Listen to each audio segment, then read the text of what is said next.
Hello and welcome to study buddy. मेरा नाम है अविनाश सिंह और आज हम लोग डिस्कस करेंगे इंडो पाक रिलेशंस के बारे में। इसमें हम लोग पूरे डिटेल में डिस्कस करेंगे इंडिया पाकिस्तान के रिलेशंस को फ्रॉम 1947 टू 2021। तो चलिए शुरू करते हैं।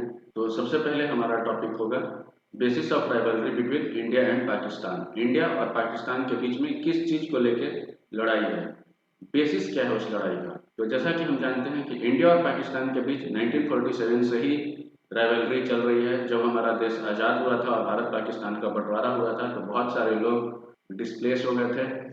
जो बंटवारे के समय दंगा हुआ था उस दंगे में बहुत सारे लोग मारे गए थे। पाकिस्तान में तो पूछिए मत, हालत ऐसी थी कि वहाँ पर से जो ट्रेन आते थे उन ट्रेनों में लोगों की लाशें आती थी, भर भर के लाशें आती थी। तो भारत पाकिस्तान के बीच में जो भी प्रॉब्लम्स है उनको सॉल्व करने की बहुत सारी कोशिशें की गई, लेकिन वो सारी कोशिशें नाकामयाब रही। इसका कारण एक ये भी है कि भारत को पाकिस्तान हमेशा से ही दबाने की कोशिश करते रहा है और भारत पाकिस्तान में एक बहुत बड़ा युद्ध नहीं होने का एक कारण ये भी है कि दोनों कंट्रीज के द्वारा न्यूक्लियर कैपेबिलिटीज हासिल कर ली गई थी। दोनों कंट्रीज के पास न्यूक्लियर बॉम्ब्स हैं, जिसके कारण अगर कभी लड़ाई होती है और वो बहुत लार्ज स्केल पर लड़ाई हो जाती है तो न्यूक्लियर बॉम्ब्स चलने के आशंकाएं बढ़ जाती हैं और इसके कारण क्या होगा, म्यूचुअल एश्योर्ड डिस्ट्रक्शन। इसका मतलब कि दोनों कंट्रीज जो कि बहुत ही एक दूसरे के पास में हैं, इसके कारण क्या होगा कि दोनों कंट्रीज में बराबर बराबर का डिस्ट्रक्शन होगा। अगर पाकिस्तान हमारे ऊपर अटैक करता है तो हम भी पाकिस्तान के ऊपर अटैक करेंगे और दोनों में से किसी भी कंट्रीज कोई भी कंट्रीज बच नहीं पाएंगी इस डिस्ट्रक्शन से। बहुत सारे लोगों की जानें जाएंगी। भारत पाकिस्तान से 3 लड़ाइयाँ लड़ चुका है जिसमें से हमेशा भारत विजयी रहा है और पाकिस्तान हारा है, फिर भी पाकिस्तान सुधरने का नाम नहीं लेता है। और उसके बाद कुछ टेररिस्ट अटैक भी पाकिस्तान ने करवाए, जैसे कि पुलवामा अटैक 2019 में, और उसके बाद भारत ने उसके जवाब में बालाकोट स्ट्राइक किया 2019 में ही, जिसमें अभिनंदन वर्तमान जी पकड़े गए थे और आप सभी को पता है कि किस तरह से उन्हें छुड़ाकर भारत वापस लाया गया था। जो 3 प्रमुख कारण हैं भारत पाकिस्तान के राइवलरी के, वो हैं कश्मीर, रिवर वाटर शेयरिंग और सियाचिन ग्लेशियर का इशू। पाकिस्तान में जहाँ तक जैसे कि हम जानते हैं कि वहाँ की आर्मी वहाँ के पॉलिटिक्स को, वहाँ के नेशनल सिक्योरिटी को, सब कुछ को डोमिनेट करती है। यहाँ तक कि अभी जो पाकिस्तान में प्राइम मिनिस्टर या प्रेसिडेंट बने हैं वो सारे आर्मी के सपोर्ट से ही बने हैं। और पाकिस्तान जो भी इंडिया के साथ डिप्लोमेसी करता है उसमें उनकी आर्मी का बहुत बड़ा रोल रहता है। जो आर्मी बोलती है पाकिस्तान की, वही पाकिस्तान का पीएम या प्रेसिडेंट करता है और ये आज से नहीं 1950s से ही चले आ रहा है। तो यहाँ पर हम लोग देख सकते हैं कि जिस तरह से ये हमारा एक्चुअल लाइन ऑफ कंट्रोल है LOC, ये आप देख सकते हैं, ये लाइन ऑफ कंट्रोल है इंडिया और पाकिस्तान के बीच। और ये सारे हमारे मेजर कॉन्फ्लिक्ट पॉइंट्स हैं: बटालिन, कारगिल, कास्कर, द्रास, मस्को, ले। तो यहाँ हम देखेंगे कि 6 मई को जब आर्मी के जवान पेट्रोलिंग कर रहे थे तो उन्होंने नोटिस किया कि 9 से 10 इन्फिल्ट्रेटर्स बटालिक सेक्टर में इन्फिल्ट्रेट करने की कोशिश कर रहे हैं, जहाँ पे उनका टोटल बिल्डअप 200 से 250 की थी। 7 मई को पाक आर्टिलरी इंडियन पेट्रोल पर फायरिंग शुरू कर देता है और 8 मई को दोनों आर्मीज के बीच लड़ाई हो जाती है। 9 मई को पाकिस्तान के द्वारा बहुत हेवी सेलिंग की जाती है, जिसके कारण कि कारगिल में जो इंडियन आर्मी का एमुनिशन डंप था वो बुरी तरह से डैमेज हो जाता है। फिर 10 से 14 तारीख को देखेंगे कि द्रास सेक्टर में इन्फिल्ट्रेटर्स को नोटिस किया जाता है। द्रास सेक्टर में इन्फिल्ट्रेशन की कोशिश करते हैं पाकिस्तानी आर्मी के लोग, ये पूरे एरिया में इन्फिल्ट्रेशन करने की कोशिश करते हैं। और ये हमारा नेशनल हाईवे था, तो उनका मानना यही था कि अगर ये नेशनल हाईवे को ब्लॉक कर देंगे तो क्या होगा कि भारत से लेह वाला एरिया पूरी तरह से कट जाएगा और ये लोग लेह को पूरी तरह से कैप्चर कर लेंगे, इनका अपर हैंड हो जाएगा यहाँ पर। लेकिन ऐसा होता नहीं है। 14 मई को फ्लशिंग आउट ऑपरेशंस शुरू हो जाते हैं, इंडियन आर्मी के द्वारा शुरू कर दिए जाते हैं और पाकिस्तान बुरी तरह से हारता है। यहाँ पर मैंने पुलवामा का भी मैप दिया हुआ है। इस मैप में हम देख सकते हैं कि ये जो एरिया है, यहाँ पर जो आर्मी CRPF की पेट्रोलिंग सीआरपीएफ की जो कॉन्वॉय जा रही थी उस पर अटैक किया जाता है टेररिस्ट के द्वारा। तो चलिए इसका हिस्टोरिकल ओवरव्यू देखते हैं। Historical overview of relation between India and Pakistan from 1947 to 2021। तो ब्रिटिश के समय में कश्मीर एक प्रिंसली स्टेट था और ब्रिटिश के अंडर में था, लेकिन 1946 में और 1946 में कैबिनेट मिशन का जो मेमोरेंडम था वो इन सारे प्रिंसली स्टेट्स का स्टेटस डिफाइन कर रहा था। और कैबिनेट मिशन के अकॉर्डिंग एक बार जब ब्रिटिश भारत छोड़कर चले जाएंगे और ब्रिटिश का पैरामाउंसी खत्म हो जाएगा, तो ये जो ब्रिटिशर्स हैं वो इंडिया और पाकिस्तान को पावर्स दे देंगे और उसके बाद ये इंडिया और पाकिस्तान पर डिपेंड करेगा कि उन्हें अपना देश किस तरह से चलाना है। और ब्रिटिशर्स के द्वारा किया गया सारा पॉलिटिकल अरेंजमेंट खत्म हो जाएगा और सारा पॉलिटिकल अरेंजमेंट फिर आ जाएगा इंडिया और पाकिस्तान के हाथ में।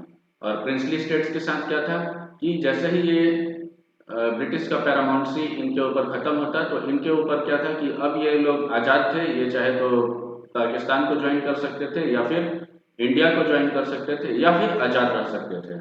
लेकिन सरदार पटेल को ये बात अच्छी नहीं लगी, ये बात उन्हें मंजूर नहीं थी। अब मान लीजिए कि इंडिया अगर आज़ाद हो भी जाता और उसमें ये छोटे छोटे टुकड़े बन के बहुत सारे देश रहते, तो इंडिया का नक्शा किस तरह से होता। तो ये बिल्कुल ही अच्छा नहीं था भारत के लिए। और सरदार पटेल क्या करेंगे, इन सारे स्टेट्स को इंटीग्रेट करने की कोशिश करेंगे भारत में। अब हम देखेंगे कि इंटीग्रेशन ऑफ प्रिंसली स्टेट किस तरह से भारत में किया जाता है। तो लॉर्ड माउंटबेटन जो थे उन्होंने दो इंस्ट्रूमेंट प्रपोज किए, जिसमें से था इंस्ट्रूमेंट ऑफ एक्सेशन और स्टैंड स्टिल एग्रीमेंट। लेकिन जिन्ना इस बात को इस तरह से इंटरप्रेट कर लेते हैं कि वो बोलते हैं कि कैबिनेट मिशन के अनुसार जैसे ही पैरामाउंसी खत्म हो जाएगा ब्रिटिशर्स का, तो ये सारे प्रिंसली स्टेट्स जो हैं वो आज़ाद हो जाएंगे और अपने तरह से रूल करेंगे जैसा वो चाहेंगे। लेकिन कांग्रेस जो थी वो बोलती है 15 जून को एक रेजोल्यूशन पास करती है 15 जून 1947 को, और कहती है कि जब ब्रिटिशर्स का पैरामाउंसी खत्म हो जाएगा तो इसका मतलब ये नहीं होगा कि ये सारे जो छोटे मोटे स्टेट्स हैं वो आज़ाद हो जाएंगे। और इन सारे बातों को ध्यान में रखते हुए इंडिया एक ऑब्जेक्शन रेज करता है, बोलता है कि ये सारे स्टेट्स को या तो भारत में मिलना होगा या फिर पाकिस्तान के साथ मिलना होगा।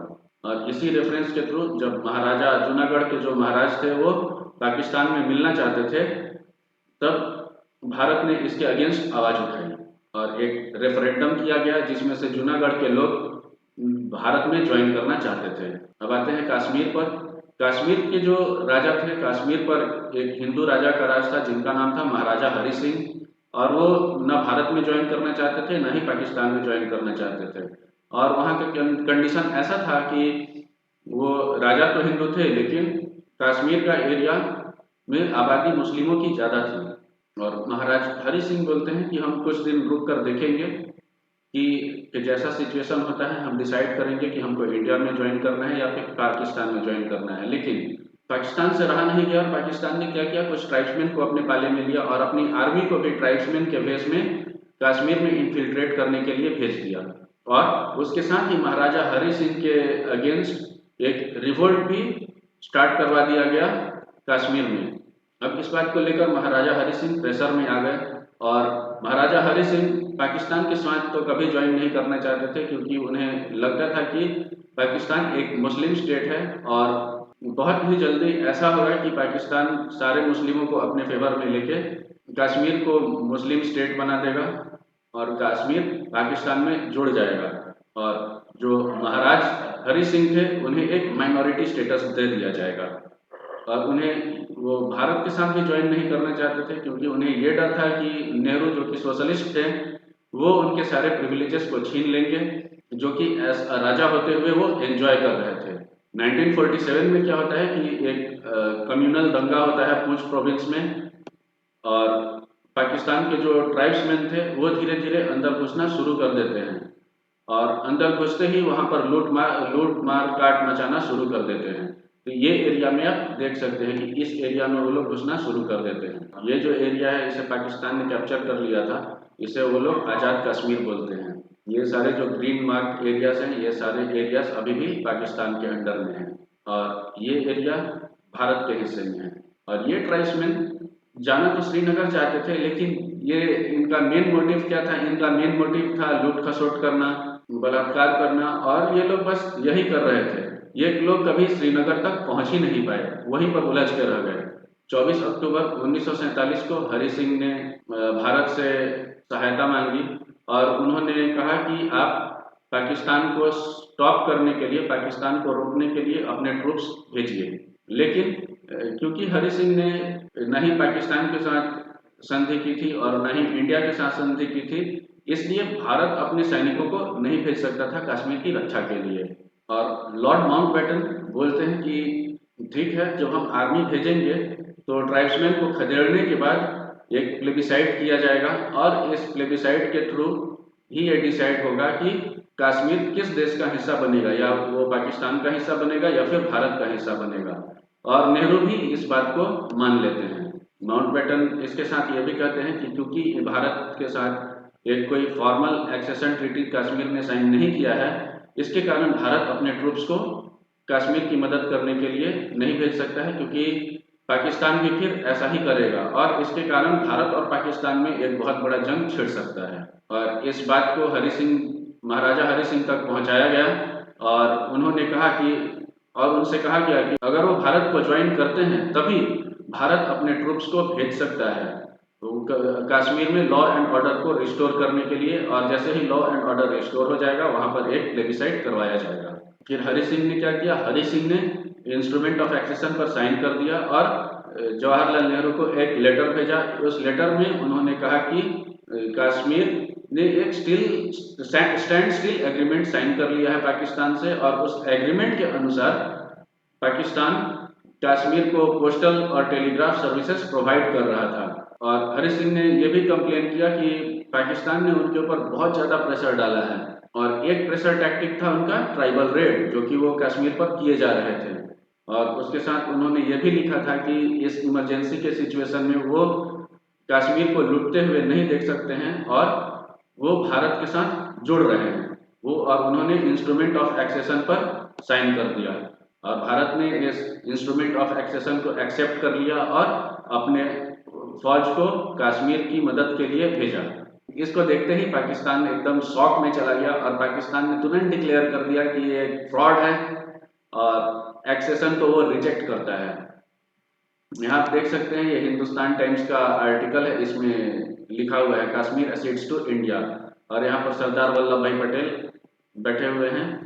इन्होंने ही एक्सेशन करवाया था, लेकिन जो पाकिस्तान ने इंस्ट्रूमेंट ऑफ एक्सेशन को चैलेंज किया, वो उसके लिए एक पॉलिटिकल मिस्टेक बन गया, और इंडियन ट्रूप्स कश्मीर में घुस के उन लोगों को खदेड़ना शुरू कर देती है, ट्राइबल्स को बहुत बुरी तरह से मारती है, पाकिस्तानी फोर्सेस को भी बहुत बुरी तरह से मारती है। लेकिन तब तक कश्मीर का 1/3 हिस्सा पाकिस्तानी फोर्सेस के और ट्राइबल्स के हाथों में जा चुका था, और इसी बीच इस लड़ाई को स्टॉप किया जाता है। माउंटबेटन बोलते हैं कि इस कश्मीर इशू को यूनाइटेड नेशंस को रेफर कर देना चाहिए, और 1948 में कश्मीर इशू को यूनाइटेड नेशंस को रेफर कर दिया जाता है। माउंटबेटन नेहरू से कहते हैं कि यूएन बिना पार्शियलिटी किए प्लेबिसाइड करवा सकता है, और जैसे ही कश्मीर में लॉ एंड ऑर्डर का सिचुएशन स्थिर हो जाएगा, तब यूएन के ऑब्जर्वेशन में प्लेबिसाइड करवा दिया जाएगा। उसके साथ ही यूएन क्या करता है कि एक यूएन कमीशन फॉर इंडिया को इस्टेब्लिश करता है, इंडिया एंड पाकिस्तान, और उसका पास पावर रहता है कि वो मीडिएट कर सकता है कश्मीर इशू में। जनवरी 1948 में यूएनएससी एक रेजोल्यूशन अडॉप्ट करता है, उसको दिया जाता है यूएन रेजोल्यूशन 39, उसको नाम दिया जाता है, और United nation commission for India and Pakistan को इस्टेब्लिश किया जाता है। ये इसका काम था इन्वेस्टिगेट करके, डिस्प्यूट में इन्वेस्टिगेट करके मीडिएशन करना।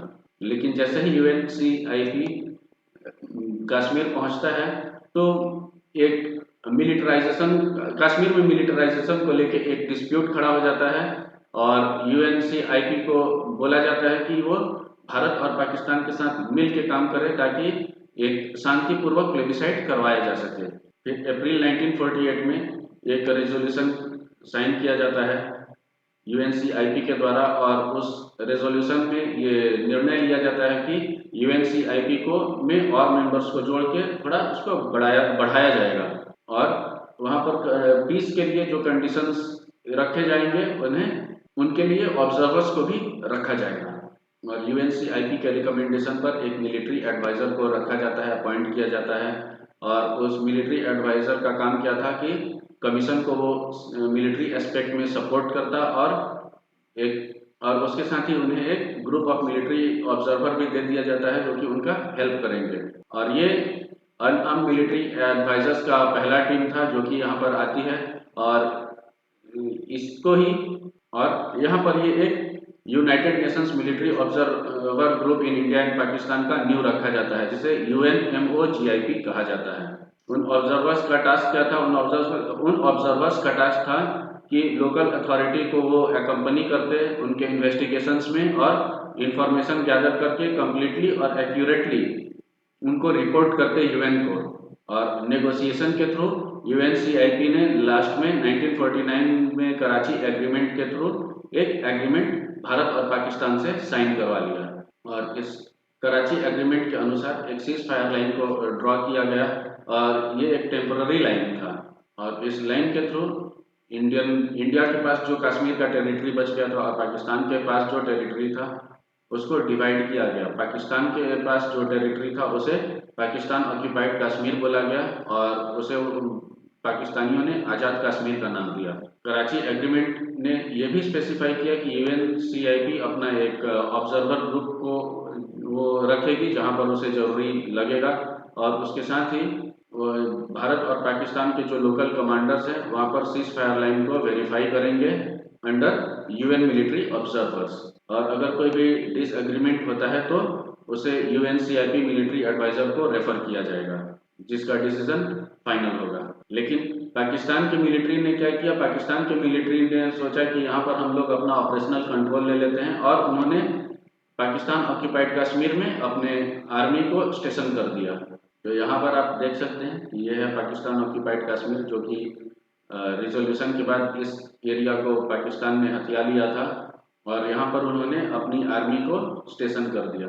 लेकिन जैसे ही पाकिस्तान ने अपनी आर्मी को वहाँ पर स्टेशन किया, भारत ने कहा कि क्योंकि पाकिस्तान ने उस ऑक्यूपाइड टेरिटरी पर अपनी आर्मी को स्टेशन कर दिया है इसलिए प्लेबिसाइड नहीं हो सकता है। ये एक कंड्यूसिव एनवायरनमेंट नहीं है प्लेबिसाइड करवाने का क्योंकि वहां से वो लोग प्रेशर डाल सकते थे। और ये सीज फायर लाइन 1 जनवरी 1949 को ऑफिशियली इफेक्ट में आ गया। लेकिन पाकिस्तान ने भी कहा कि हम अपनी आर्मी को नहीं हटाएंगे जिसके कारण प्लेबिसाइड नहीं हो पाया। भारत चाहता था कि पाकिस्तान अपनी आर्मी को इस पाकिस्तान ऑक्यूपाइड कश्मीर से हटा ले अपनी टेरिटरी को, वो पीछे अपने इस एरिया में चले जाए। लेकिन पाकिस्तान ऐसा करता नहीं है और भारत भी पीछे हटने को तैयार नहीं था।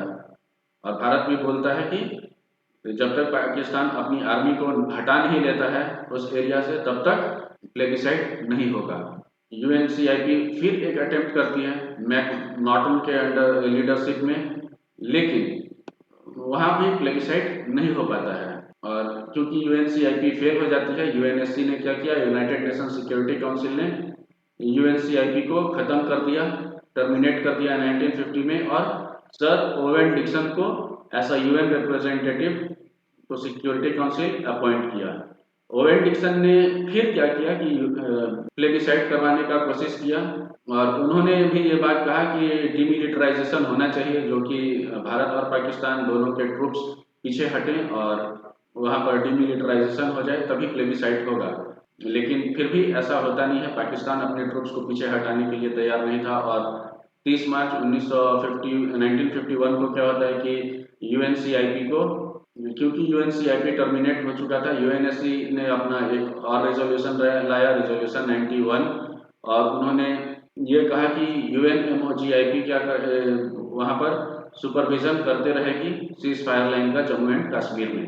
लेकिन फिर 1960 में भारत ने भी थोड़ा प्रेशर डालना शुरू किया और भारत ने भी कहा कि कश्मीर भारत का अंदरूनी मामला है और इस मामले में हम किसी बाहर के कंट्री का हस्तक्षेप बर्दाश्त नहीं करेंगे और हमें किसी कंट्री का हस्तक्षेप चाहिए भी नहीं।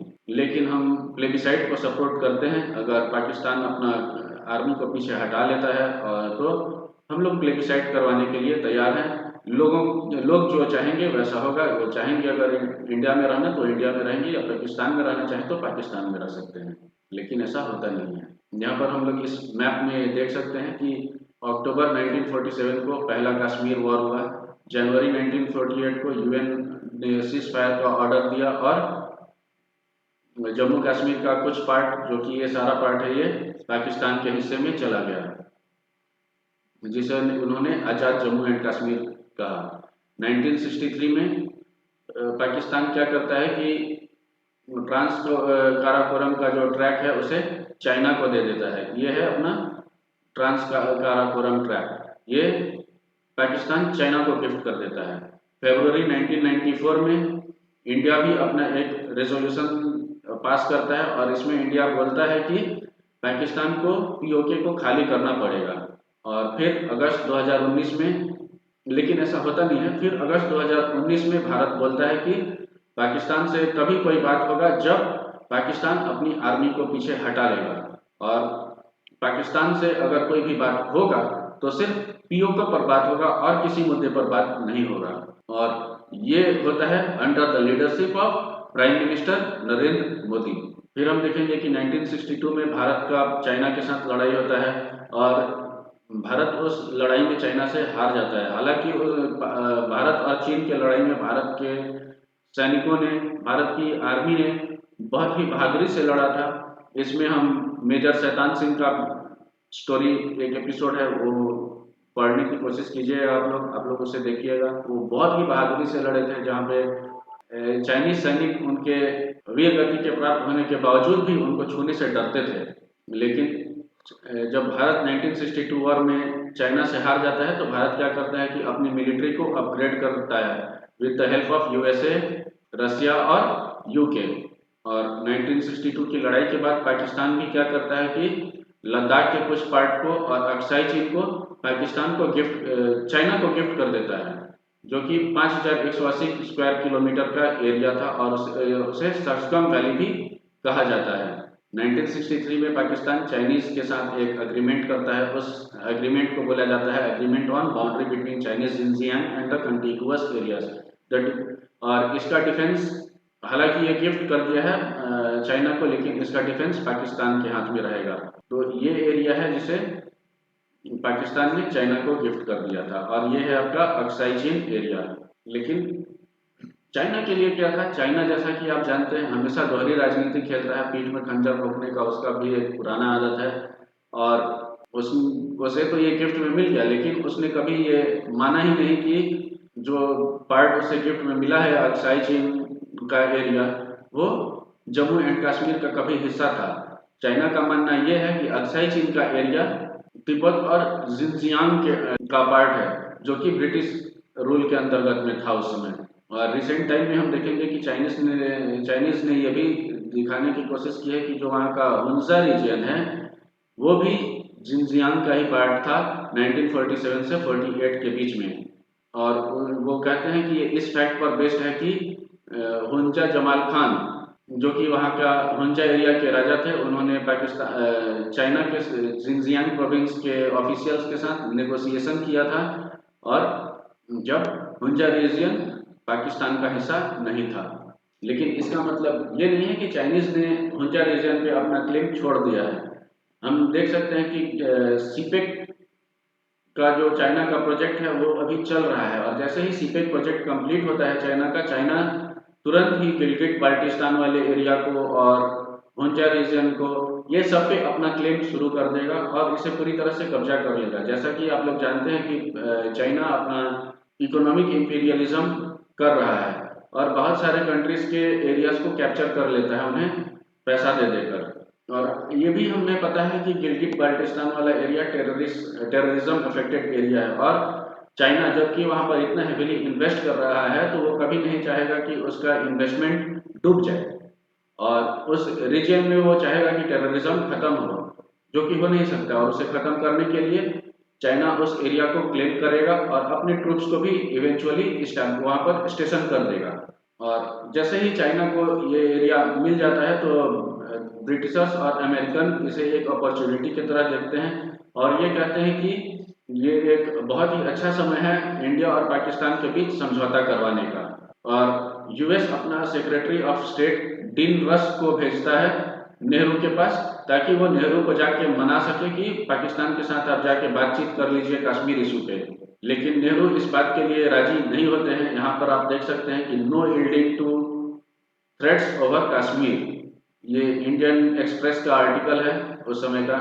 और इसमें नेहरू बोलते हैं कि हम कश्मीर मैटर पे, कश्मीर के मुद्दे पे पीछे नहीं हटेंगे।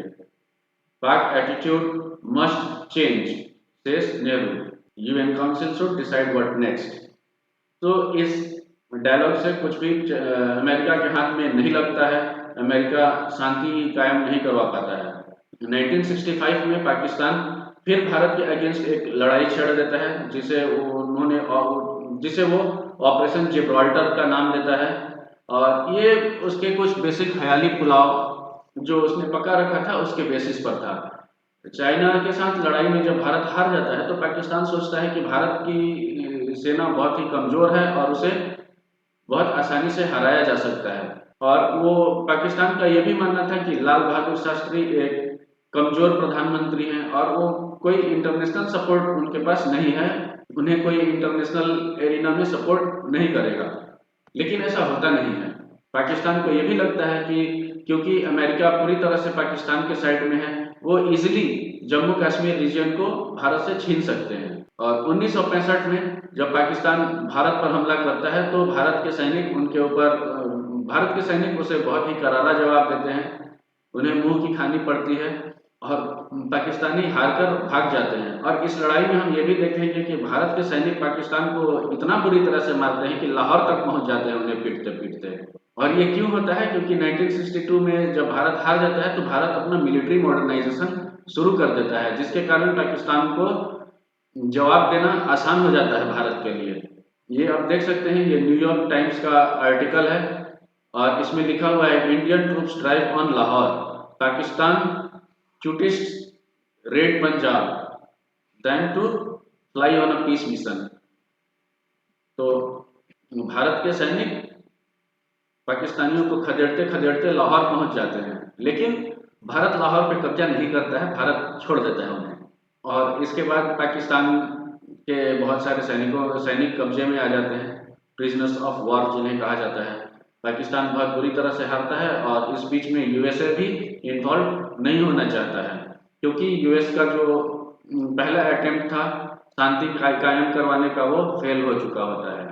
और इस चीज का फायदा उठाते हुए यूएसएसआर भारत और पाकिस्तान के बीच में शांति कायम करवाना चाहता है ताकि एशियन रीजन में उसकी पैठ बन जाए। और यूएसएसआर कोशिश करता है ताशकंद एग्रीमेंट करवाने का।